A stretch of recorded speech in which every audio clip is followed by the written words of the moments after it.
This conference will now be recorded. Okay, thank you, Anna. Welcome, everyone. Good evening. As Anna said, I'm Kathleen Nash. I'm here in the Ewing branch. I'm a reference librarian here. And I'm very pleased to introduce our two speakers for tonight's program, which is What the World Needs Now is More Empathy. So Lynne Azarchi is the Executive Director of Kidsbridge Center, a nonprofit dedicated to preventing bullying, celebrating diversity, and empowering youth. Azarchi has a BA in anthropology from Penn State and an MBA from Columbia University. She is a tireless advocate for improving the lives of at-risk youth in communities across New Jersey. And she recently authored the book, The Empathy Advantage: Coaching Children to be Kind, Respectful, and Successful, a useful guide for instilling kindness and respect. And her book is now recently out in paperback. Danielle Yancic is the education director at Kidsbridge. Previously, she was a public elementary classroom teacher for 15 years, specializing in social emotional learning. With a background in psychology, mental health, and mindfulness, Danielle finds ways to educate children and adults about the way the brain works during intense emotions. Danielle is also a mom and wife who brings her experience, passion for education, and compassion to each lesson she creates and teaches. So without further ado, Lynne and Danielle. Oh, thank you so much, Kathleen and Anna. You've been such great partners. Thank you for inviting us to your World of Mercer County Library. And we're really happy to be here because what the world needs now is more empathy. We're all hurting. We're hurting. Our kids are hurting. Our families are hurting. Our colleagues.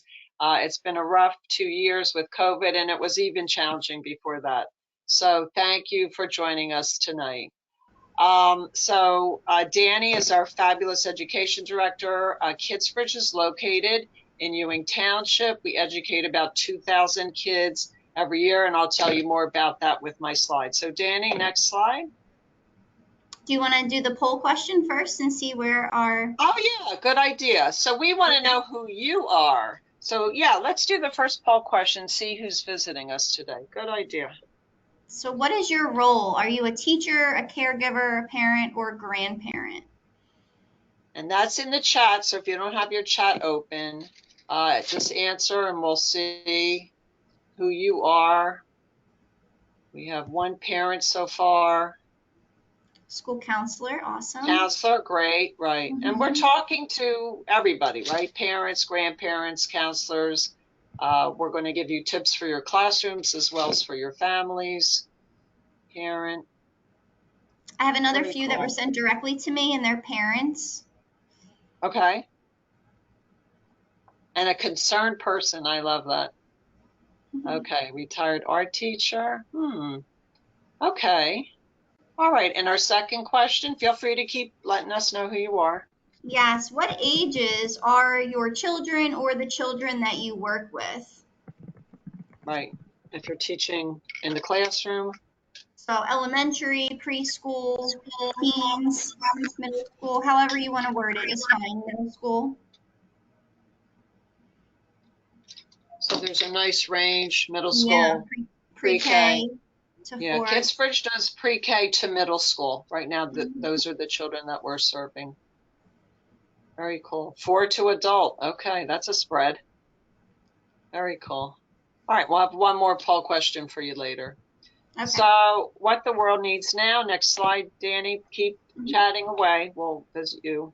So why does the world need more empathy? A definition we use for children or students who visit the Town Center, we also go into the classrooms, is to walk in the shoes of others, trying to imagine the feelings of that person. Why do we need more empathy today? I'm not going to go read all of these to you, but basically the past 2 years, the stress and trauma has been very challenging. With empathy, we can honor the first responders, the people who really were on the front line during COVID, for those people who have less than us, Black and brown persons with the death of George Floyd. We're now leaning more heavily into being anti-bias and anti-racist, which is wonderful. We should have more empathy for our kids, and we'll give you some tips for that later. Other people's kids, right? We are a village, we're a community. High schoolers and college students, I feel especially empathetic for. I mean, can you imagine losing 2 years of high school? You don't get that back, right? Being social and having fun, being face to face, or college. Those years are really lost forever. So I'm particularly empathetic for kids. And then I'll show you in the end, caring about others, having empathy for others is the foundation really of our democracy. So next slide. So what is Kidsbridge? So Kidsbridge is really unique because there aren't many Kidsbridges that I've found across the country. Since 2002, Kidsbridge and myself, I've been obsessed with empathy actually. Kidsbridge educates 2,200 kids a year. Our pedagogy, which means the way you teach, is small group discussions. Kidsbridge does not believe in assembly programs. If you take a minute and think, what did you learn? Can you share with me what you learned in an assembly program? I don't know about you, but I was writing notes. We also educate 300 educators a year.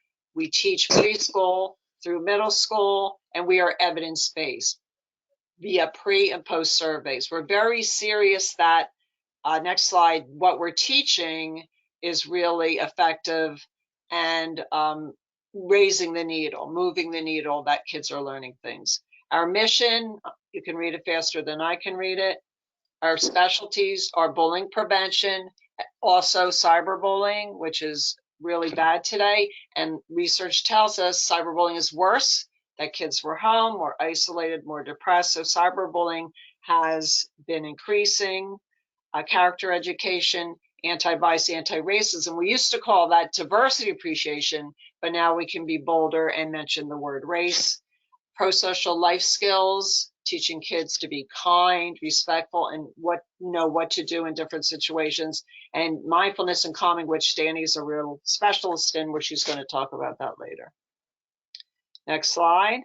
Okay, so again, you guys can read the activities. These are all the things that we do in Kidsbridge, and you can have some questions for us later about this. But this is the world of character education. Another word you can use is social emotional skills. Next slide. Okay, so I mentioned before, Kidsbridge is evidence-based. So we evaluate, we assess, because we don't want to do programs. We want to do life skill programs that work. So this is what kids are learning at Kidsbridge, again, in the classroom or at our center. Of course, the last 2 years we've been remote. Empathy, number one, to me, in my opinion, empathy is the foundation for all social emotional skills. Stereotype knowledge, to understand and discuss stereotypes and what they are, is a foundation upon which you can know about bias and racism. You have to really understand stereotypes. Mindfulness, talk about later. Moral reasoning, is that the right thing to do? Is that just? Is that respectful? Empowerment. So all the empathy in the world is great, and empathy for others is great. But if you don't do something, if someone is being bullied, if another child is being excluded, if you don't do something, or your children don't do something, or your students, where are we going? We need to better teach children to act. And in the Kidsbridge Center, we practice with skits and scenarios. Children practice how to take action. Very important. The golden rule, all religions teach the same thing. And Danny, go back one. It just slipped. Reporting cyberbullying. So we practice reporting cyberbullying because they know they should report it. They probably, most of them know they should take screenshots, but will they do it? So, and these are the diversity kits right here, made by Rebecca Erickson, who I think is not on tonight. Next slide, please. So empathy, I became obsessed 15 years ago. I think it is the foundation for all these good things you see around it. Again, I'm not going to read every word. Next slide. And the Empathy Foundation helps with all these life skills. Empathy, bullying prevention, empathy to better enhance empowerment, empathy to create upstanders. Again, empathic action is when you're taking action walking in the shoes of other, the child who's excluded or bullied or left out. Conflict resolution, conflicts that you may not know, the number one conflict in schools is when children in the hall accidentally hit each other or bump into each other. That's the number one reason for fights, which really blows me away. And then finally, empathy helps with diversity appreciation, walking in the shoes of others. More than that, appreciating others. Next slide. Okay, so I took everything I learned in the center and I put it in this book, The Empathy Advantage, Coaching Children to Be Kind, Respectful, and Successful. Great for teachers, grandparents. When I started my quest with empathy, I was told that empathy cannot be taught. So I think this is a good time to do our third poll. We're going to put it in the chat. Do you believe that empathy can be taught? Can you raise the quotient? Can you raise the amount of empathy your child or student has? What do you guys think? Let's hear what you have to say in the chat.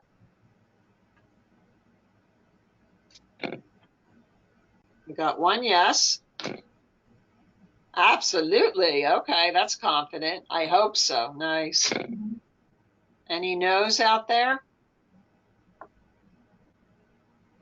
Let's get one more. Can empathy be caught? Okay. Excellent. Outliers, yes. So thank you, Leslie, for that. So actually, it has been done. One of my favorite researchers is in England. His name is Simon Baron-Cohen. Does that sound familiar? Simon Baron-Cohen is related to Sacha Baron-Cohen, and he does a lot of research. And he has determined that 2% of our population, they don't have the brains, they are psychotic, and they are not capable of empathy. That's 2% of the population. But next slide, empathy can be taught. So today, what is going on with empathy? I'm going to ask you to answer in the chat. Compared to, and I'm probably older than most of you watching, is empathy for college students, high school, middle school students?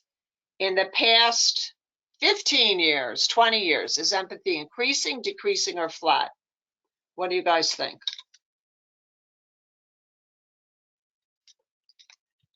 Okay, we have two decreasings, decreasing. Give me one more response. Okay, flat to decreasing. Okay, so flat decreasing. So if we look at this graph and we follow the research, because we have to do that, this is one of the best studies on empathy by a professor, I think University of Michigan. And since 1979, this is for college students, empathy is dramatically decreasing. And this was even before COVID, if you can imagine. So it's dramatically decreasing. I have seen studies for middle school and high schoolers that also empathy is decreasing. If you'd like to, next slide, Danny, put in the chat, why do you think empathy is decreasing? I'd love to hear your response to that. Why is empathy decreasing? So this is back to the other slide where I say empathy can be taught. We are born different people with low, middle, or high empathy. From my research, from what I've learned from assessment in the Kidsbridge Center, empathy can be increased. And I've measured it, and Kidsbridge has measured it, so we know that to be true. All right, next slide. Okay, so why is empathy important for children? For those who bully, you can impart more empathy. So I'll tell you a story. Kids do reflections before they leave Kidsbridge. And one kid said, I didn't realize I was a bully. So if you can create a safe place in your home, in your classroom, and we've done that at Kidsbridge, kids will share with you and they understand through processing and listening to their peers, very important, that this kid had an epiphany, I am a bully, and hopefully would stop it. Targets, one of the problems with targets, they used to be called victims, is to impart more self-compassion for themselves. I think adults were all lacking in self-compassion, right? We're not perfect, that's okay. It's something that we need to do better, more self-compassion for ourselves. And the biggest problem in the bullying scheme are bystanders. We need to teach bystanders to feel empathy for those targets, for those excluded, and then to add action. And then they become an upstander. For those who are not familiar with that word, stand up and speak up. That's an upstander. Okay. Next slide. Okay, so this is a system of bullying, and it's not funny, but people in offices share this information. They want help with bullies in their office. But the problem with this system is the majority. So you can see those who bully, those who are mean, are 13% of the system.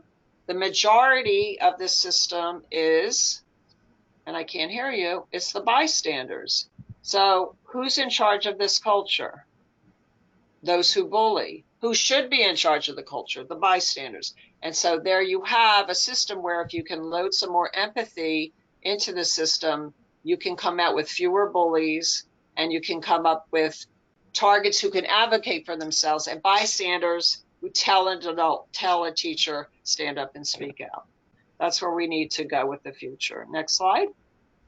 So growing up standards, I mentioned to you before, walk in other shoes, generating that empathy for your child or your student. Rehearse and practice. What would they do for exclusion or bullying?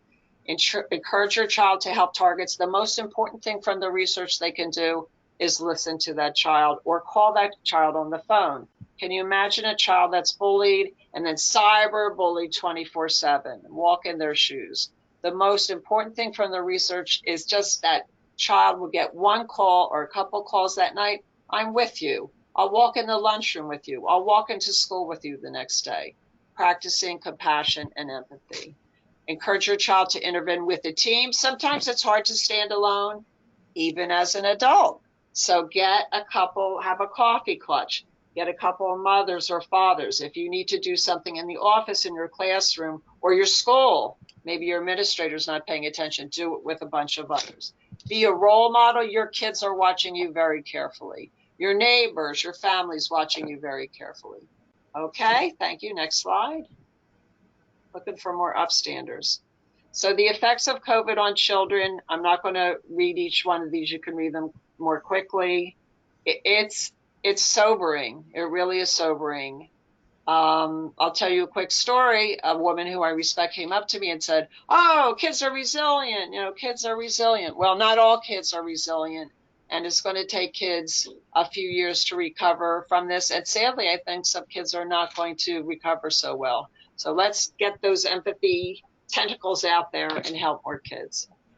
Next slide. Okay, so now I'm going to pass it off to Danny.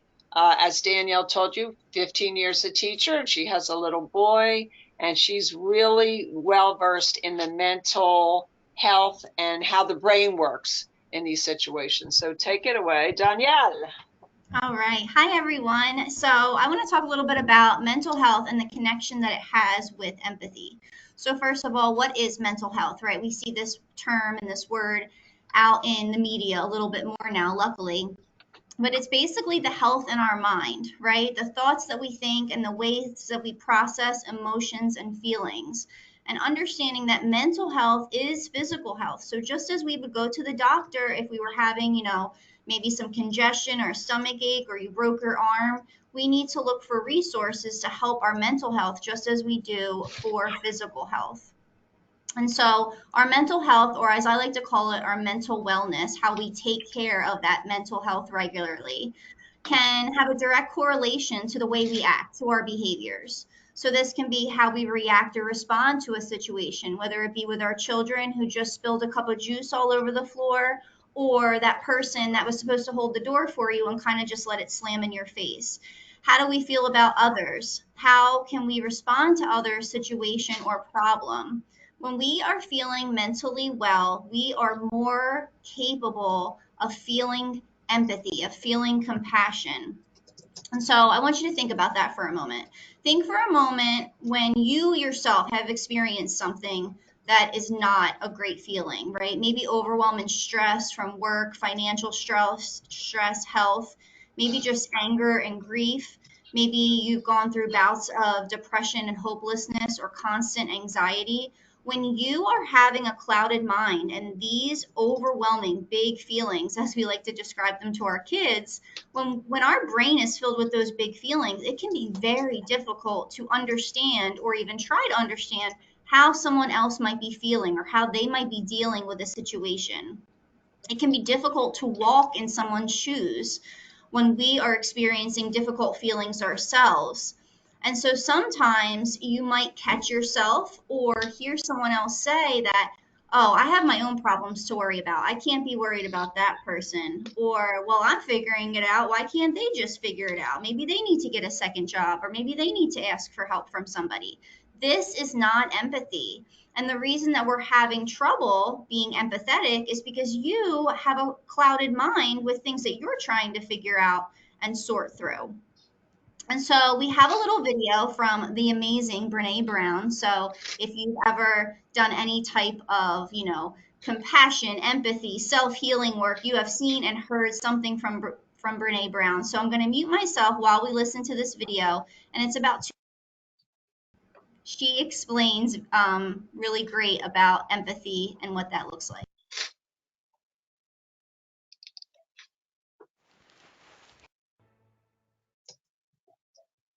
So what is empathy, and why is it very different than sympathy? Empathy fuels connection. Sympathy drives disconnection. Empathy, it's very interesting. Teresa Wiseman is a nursing scholar who studied professions, very diverse professions where empathy is relevant, and came up with 4 qualities of empathy. Perspective taking, the ability to take the perspective of another person or recognize their perspective as their truth. Staying out of judgment, not easy when you enjoy it as much as most of us do. Recognizing emotion in other people and then communicating that. Empathy is feeling with people. And to me, I always think of empathy as this kind of sacred space when someone's kind of in a deep hole and they shout out from the bottom and they say, I'm stuck, it's dark, I'm overwhelmed. And then we look and we say, hey, you climb down. I know what it's like down here, and you're not alone. Sympathy is, ooh, it's bad, no, you want a sandwich? Empathy is a choice, and it's a vulnerable choice, because in order to connect with you, I have to connect with something in myself that knows that feeling. Rarely, if ever, does an empathic response begin with at least. Yeah. And we do it all the time. Because you know what? Someone just shared something with us that's incredibly painful, and we're trying to silver lining it. I don't think that's a verb, but I'm using it as one. We're trying to put the silver lining around it. So, I had a miscarriage. Oh, at least you know you can get pregnant. I think my marriage is falling apart. At least you have a marriage.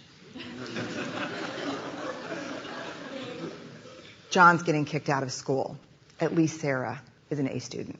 But one of the things we do sometimes in the face of very difficult conversations is we try to make things better.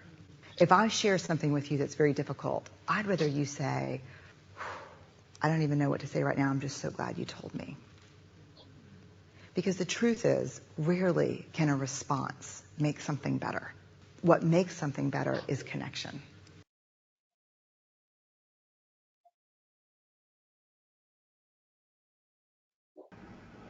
All right, so I love the cartoons. I think that it definitely adds to her stories a little bit.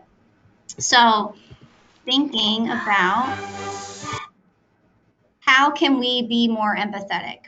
And the whole thing is that we need to take care of ourselves and take care of ourselves mentally.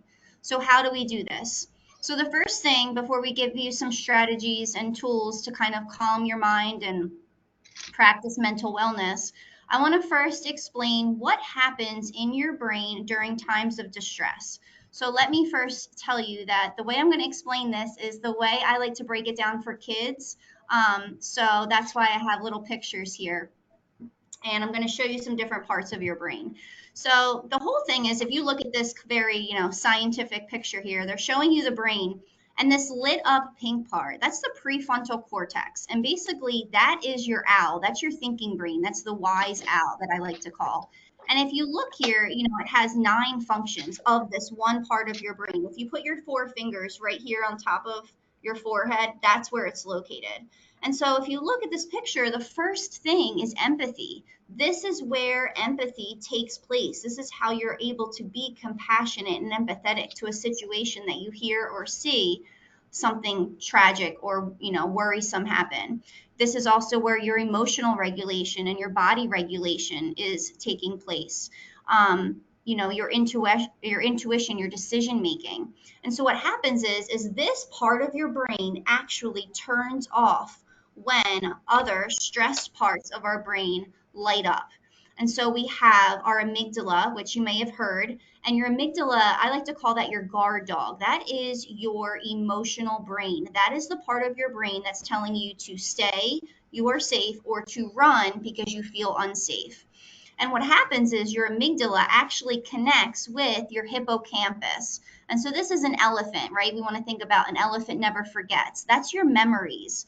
And so what happens is, say that there was one time in 2nd grade, somebody made fun of you for a hole in your pants.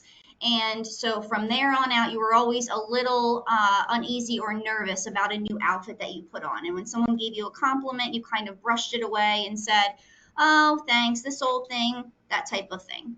Well, now, as you're in middle school and high school and college, when somebody gives you a compliment, that part of your memory kind of blinks and lights up and says, are they making fun of me? I remember this one time somebody said something about the hole in my pants. And so all of a sudden, something that is completely unrelated years later is coming up due to a memory that you had and an uncomfortable emotion that was tied to that. So when our prefrontal cortex goes offline because our emotions are kind of high, almost out of control, or a memory of a tragic or scary or upsetting event happens, all of a sudden, all of those functions of our prefrontal cortex, empathy, decision making, regulations of our emotions and our body go out the window. And so let's talk about how can we keep our prefrontal cortex online and practice staying mentally well. Now I'm going to say some things that you have definitely heard before, but I will go into a few more specific strategies.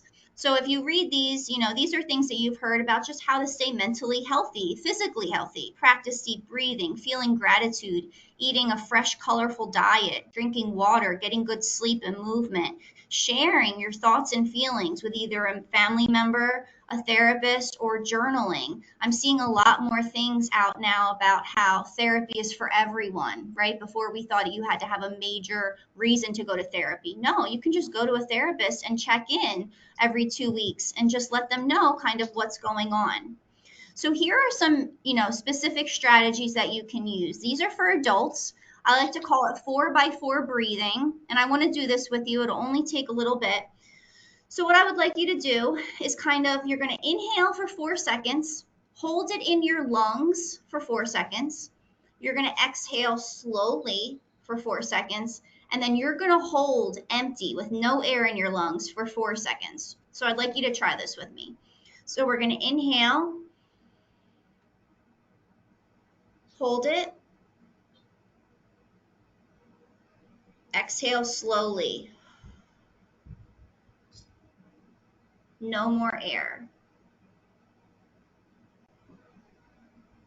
So this is called 4x4 breathing. You can do it at any time. You could practice it in the middle of your day. It's a great strategy if you are someone that has panics or kind of, you're in an uncomfortable situation and you're not sure what to do. Doing this 4x4 breathing will absolutely bring your body to a nice regulated state. You want to repeat it 2 or 3 times. You can also do something called the 5-4-3-2-1. Now, this is a mindfulness tool that you can practice at any time, going for a walk or in the middle of your work day, school day, whatever it is. But it's a really great strategy if you are feeling emotional distress. So say, your kids just dumped the whole toy bucket and they spilled apple juice and they told you your dinner was terrible, right? All of these overwhelming things. You can go outside for just 30 seconds and quickly look around, name 5 things that you see, 4 things that you can touch, 3 things that you can hear, 2 things that you can smell, and 1 thing that you can taste. And it will instantly ground you and bring that prefrontal cortex back online. Some great strategies for kids. Now, these are ones that we specifically have used with our Kidsbridge lessons. And so shape breathing, and that's where you can make any shape. And as you go up one side of the shape, you take a deep breath in, take a deep breath out, and then hold it. And you can repeat that as many times as you want. Another thing is that I like to do with littles, and I say littles is 4 or 5 years old. These are things that I specifically do with my son. And pinwheel blowing. You have a pinwheel, and you can practice taking deep breaths. Now, I do want to say that these are tools that you want to practice when you are in a calm state. So if that moment of distress or meltdown, which is a more common term, when that meltdown is happening, these are going to be harder to do. You need to practice these more regularly. At nighttime, maybe right when they finished eating or they're watching TV, quickly practice these tools. Also, blowing bubbles, a great way to practice deep belly breathing with your really little ones. Feeling gratitude, right? We know that we have to look for all of the beautiful things that are in our day, even if we're having a lot of annoying things happen. And so you can do that with things like simple joys. What are the simple things that you can do for yourself that don't cost any money? Do you have your favorite drink in the fridge? Do you have your favorite snacks in the cabinets? Are you able to take 5 minutes and go get some fresh air? Sit down and read a book. These are what I call simple joys. Another one is playing the grateful game. I'll play this by myself. I'll play this with my son in the car. And that's where you kind of just list things that you're grateful for. It can be very dramatic or serious things where it's like, I'm so grateful that I have a roof over my head. Or it could be that I'm so grateful that I made all the green lights to work, or I got a really good parking spot at Target, right? What are the things that you are grateful for? Notice the big things and the little things. Movement and exercise. We know that movement is beneficial to us. We know that it regulates the blood flow in the body, it improves sleep, regulates your blood pressure, helps with better focus and memory. We hear about endorphins, and endorphins put us in a good mood, and it's all absolutely true. And you don't need to have a gym membership or anything like that. Walking, yoga, stretching, strength training, riding a bike, everything is available to us in some version, on YouTube or online. Right now, the weather is beautiful. Go outside and take a 20-minute walk. It can absolutely change your day around. And then, of course, our other ways is you want to eat a colorful diet. We know that there are certain foods that can really weigh us down. If you have too much sugar or too much carbohydrates, there's studies that show that that creates brain fog, and then you have trouble making decisions, right? We want to eat fruits and vegetables, the colors of the rainbow, drinking plenty of water. Same thing with dehydration. Are you getting enough sleep? Sleep is crucial in, if you don't have enough sleep, it's going to be difficult to be in a very pleasant, happy mood the next day. And of course, talking with someone, a friend, a family, a relative, a therapist, a member of your church, talking with someone just about those things that are bothering you, help you kind of bring your calm back. So when we are mentally well and mentally healthy, we are naturally more patient, more loving, more understanding, more likely to help others and feel like we have time to help others, and more likely to have time to listen. You're more empathetic.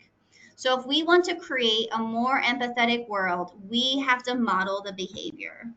It starts with us. It starts with self-empathy and self-compassion. Can you show yourself empathy and compassion? Because like Lynn said earlier, your kids are watching. You did the dishes, you took your kid and your dog for a walk, and you got a little bit of work done, but that laundry is still sitting in the living room and it hasn't been folded in a week. Give yourself the compassion. Say, oh, tomorrow, it's fine. It doesn't really matter, right? Show yourself that compassion and empathy and talk about it out loud. Say, oh, well, mommy didn't get that laundry folded. Guess we'll try again tomorrow. Model that for them. And when you're able to show yourself empathy and compassion, you can then model and teach it to others. So empathy tips for parents and elementary aged kids. Active listening, right? Put your phone down and hear what they have to say. There's this idea that kids today are always on their phones. I'd like to say that us grown-ups are always on our phones, checking email, making grocery lists, looking at something on Amazon, scrolling Facebook. Starts with us. We need to put our phones down and listen to them, having family meetings, support each other, admiration for our first responders, intergenerational interaction. Are you able to do things with grandparents and great aunts and the older generation and, kind of play games, model conversations, engage with them? Community service with empathy as well. So these are just a few books. Like Lynn said, I was a teacher. These were a few books that I used in my classroom that model empathy. Last Stop on Market Street, Enemy Pie is one of my favorites. And Those Shoes is such a good story. It's really heartwarming.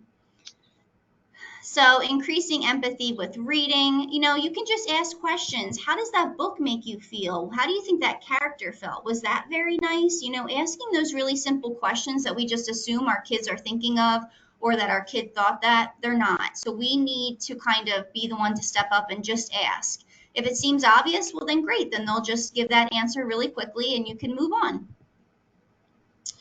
Did you want to talk about this? Yeah. So Danny and I think that you're adults and you know most of this, but it's another thing to practice. So this was all woven in together. Start with empathy for yourself. You really need to take care of yourself first. Self-empathy, self-compassion is used a lot. Kristen Neff, Neff, is the top guru. I think she's in California, a Stanford professor, but she's got a lot of workbooks, which can be fun workbooks. So that self-compassion, self-empathy, when you're stronger for yourself, you can then model, show empathy for others. And then the last component, which I think we need to do more work on, is empathy for others, not just your family, not just your classroom, not just your community, but maybe random others, people in a soup kitchen, or people that need, or donations to Ukraine, or earthquake victims in Afghanistan. And when you do these things, role model it. Let your children know you're making donations. Maybe they can make donations with you, but role model that empathy for others and the action you're taking for others. So Kidsbridge Center, we have lots of activities. Kidsbridge at Home is 70 free social emotional activities on our website that you can visit and do with your kids or do with your classrooms. As I mentioned before, next slide, Kidsbridge. We want to educate more kids. Visit our website.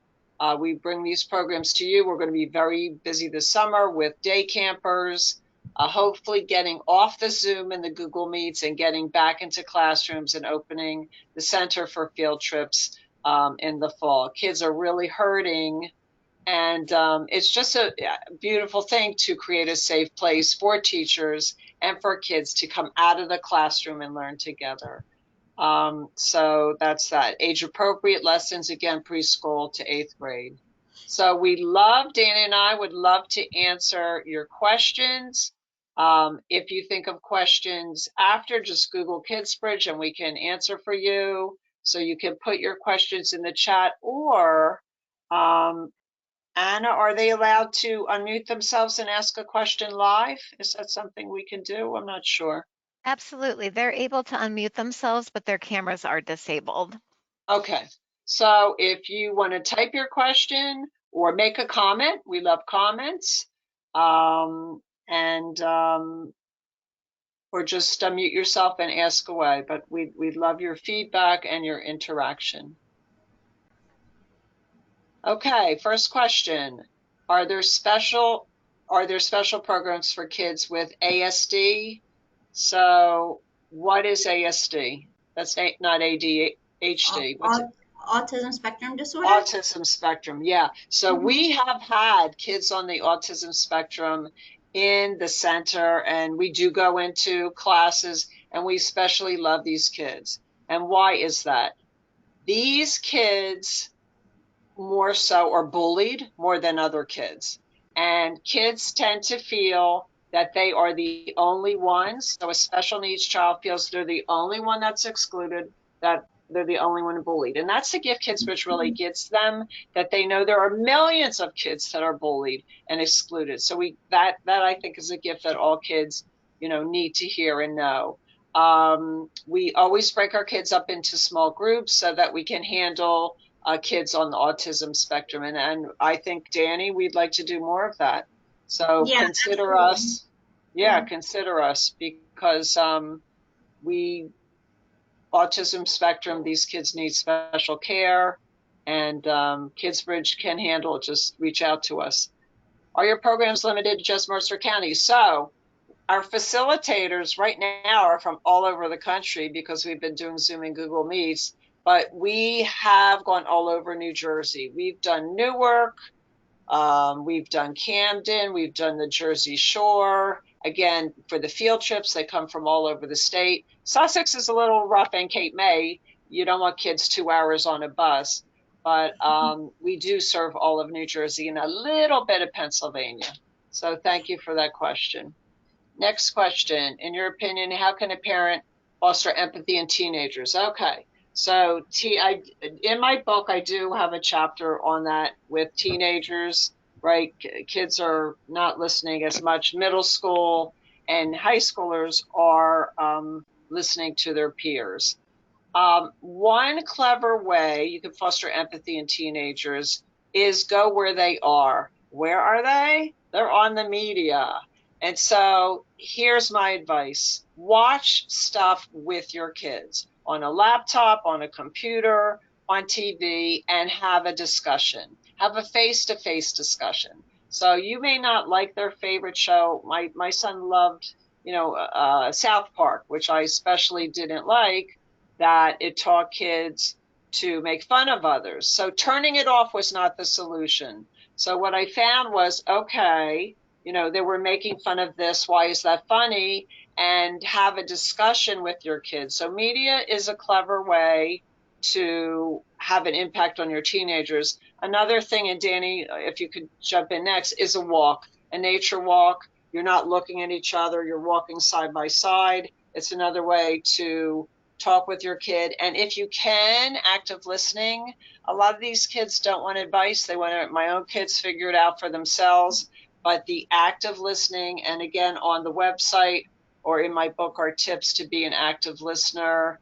I think the third thing would be role modeling. They're watching you. You're giving to charities. You're going to the senior center to read a book to an older person. Role model. Those are my 3 tips for challenging teenagers. Stanny, you only have a 5-year-old. What do you think? I do, but I have, do you have, say you have your teenagers, and then are there younger siblings or younger neighbors or cousins where you can choose a book or have that teenager kind of be the role model for somebody else, right? Because we know that when they're teaching it, they're going to gain more of it. So is there a way that you can engage your teenager and a younger child into teaching small ideas of empathy, but kind of allowing them to expand on it?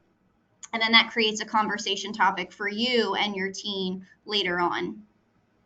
Great. Danny, you could take the slides down as we answer these other questions. Sure. Okay. Thank you. So Ria asks question, there was a very sobering article in today's Trenton Times about racism on the rise. So it doesn't surprise me that racism is on the rise because of what we have in our media, but here's what Kidsbridge is all about. Starting younger. I can't emphasize this enough. Children notice differences. Children notice race. Children notice hair, the whole, at 3 years old. Bullying starts at 3. If we as a society could start younger, more holistically, and start with race discussions when the kids are 4 or 5 years old, it's, adults are kind of set in their ways, but start in preschool, elementary, middle, high school, teach diversity, appreciating differences. I think we'd be in a much better place. So this society has to make a commitment to talk about race, because kids are noticing it and they're very smart. Don't underestimate your kids. Danny, do you have any other solutions for eliminating racism?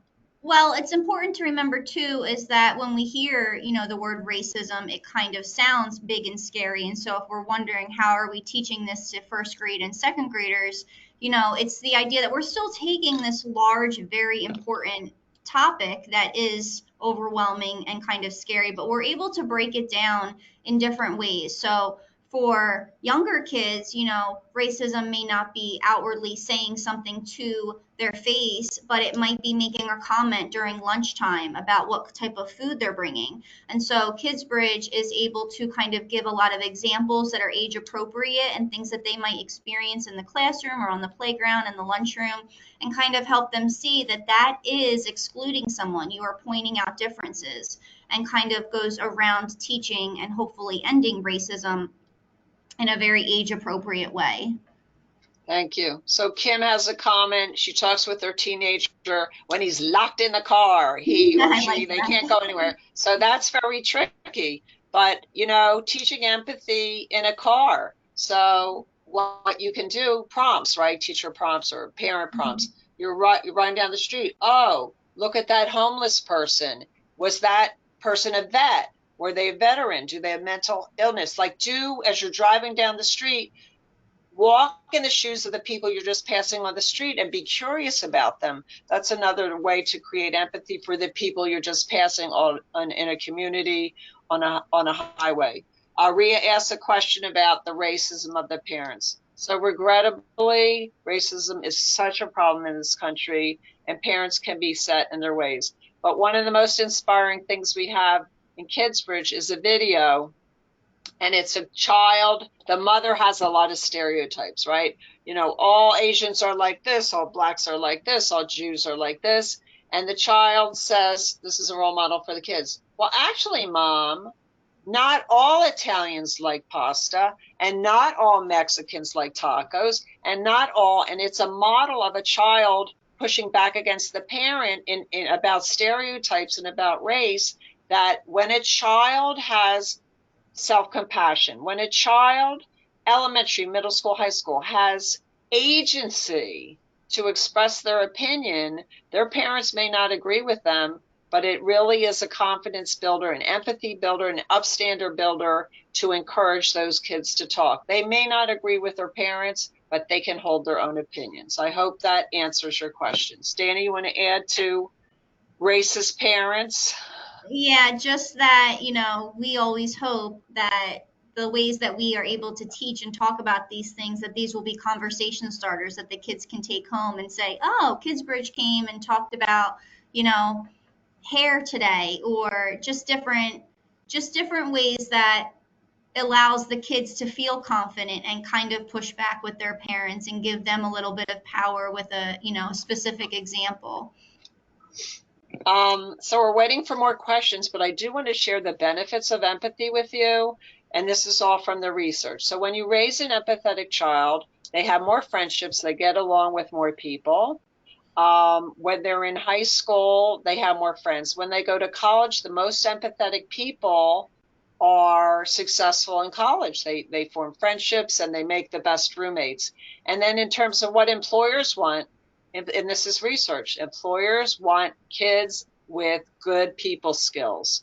So I think bullies do rise to the top occasionally, but if you want an empathetic boss or leader, this is something we should really encourage, that empathetic people who have good people skills and support others, these are the people we want rising to the top. So there are benefits to your family, to your community, to your kids as they leave your nest, go to college or technical school, that when they can get along with others, when they walk in others' shoes, they're going to be more successful ultimately.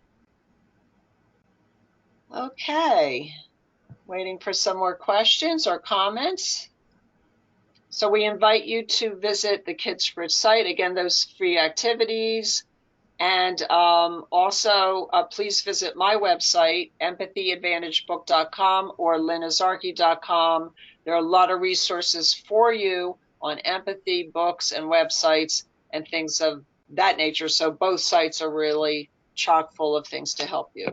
So Jennifer asks, Do you find that empathetic people tend to be more sensitive, affected by what they experience happening? So yes, Jennifer. So I'll speak for myself, very empathetic. Um, I am devastated by Ukraine. I really can't watch it anymore. I have made donations to Ukraine. I'm trying to help.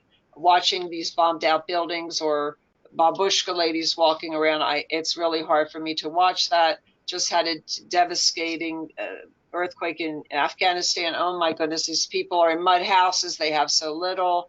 So that's a very good question because I have to, and as a role model for you guys, if you're very empathetic like me, you have to take care of yourself. So I don't have to watch the news every night.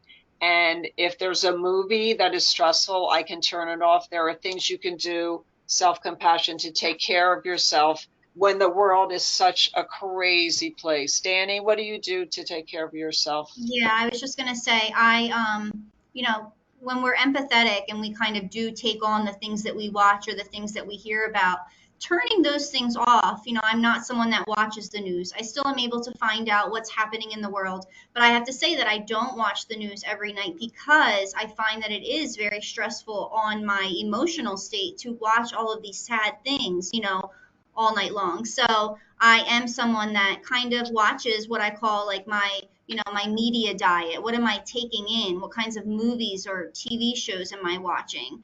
There are still ways to practice that empathy and feel empathetic. And, everybody can make donations or say, little prayers and things like that. But if you are someone who tends to feel, you watch something on the news and then all of a sudden you're just sad or grumpy or in a bad mood, it's time to kind of, stop watching the news as frequently. You can still find out what's happening in the world and show your compassion and your empathy, but without having to watch it play over and over, every single night. So, for sure. Good tip. So I have one more tip, and so that would be to surround yourself with empathetic people and to get your kids surrounded by empathetic people. And how do you do that? You look for the people who are giving back, the people who are working for an environmental organization. Well, you have one of those people watching us today to make the world, the earth, a cleaner place, a better place, to improve the quality of our food and in order for everyone. And just whatever you're passionate about, whether it's the earth or whether it's about homeless people or whether it's about food hungry people. I mean, there's so many causes and so many things and so many people to help. When you do that stuff, you're surrounding yourself with other people who want to give back. You're surrounding yourself with empathetic people. So I do some volunteer work and I love it because I'm surrounded by nice people. So surround yourself with nice, empathetic people by giving back and looking for the cause that motivates you or your children or your classroom. Ask them, what do you want to do? How do you want to help? And you'll be surprised what comes out of your children because they have fixed ideas. Walking down the beach, take a plastic bag, pick up those straws and the balloons and the plastic, which hurts our animals. So there's so much that you can do. Okay, Danny, any other closing thoughts? We've got 2 minutes. Any closing thoughts or suggestions? No, I thank you so much everyone for all of your participation and your comments. It just makes the presentation feel so much more, involved and almost like we're in person together, right? So yeah, so yeah, this will be Kathleen, I'll let you close out, but this will be on the Mercer County Library website. You could talk about that on the Kidsbridge website. Share this with others because we're trying to help other people, parents, teachers, and raise a new generation of empathetic children who will care for others and give back. Wow. Back to you, Kathleen. Excuse me. Thank you. Lynn and Danny, you had so many inspiring thoughts and ideas for us to specifically for me, the modeling and the talking about what you're doing and always explaining that to your kids and even your friends. I mean, you kind of spread it like ripples, in a pond. So thank you. I love the Brene Brown very descriptive video. So thanks for bringing that to our attention too. Mhm. It was a wonderful presentation. Thank you all so much. Thank you for inviting us. Yes. Okay. Okay, I guess that wraps it up if no one has any other questions, but we can, if you want to revisit or share the link when it shows up on our YouTube channel at the library. We also do have Lynne's book on the shelves at Mercer County Library System. So Thank you you. can come and check it out. Visit Okay, your library. absolutely. All right. Thank you, everybody. Have a good night. Be safe and do one thing. Just do one thing this week to help your kids, your spouse, your classroom. Do one thing. Or for yourself, right? Take care of yourself. Thank you so much, everybody, and we hope to see you at future programs, and have a lovely evening. Thank you. Good night, everybody. Thank you. Bye, Good night. everyone. Thank you.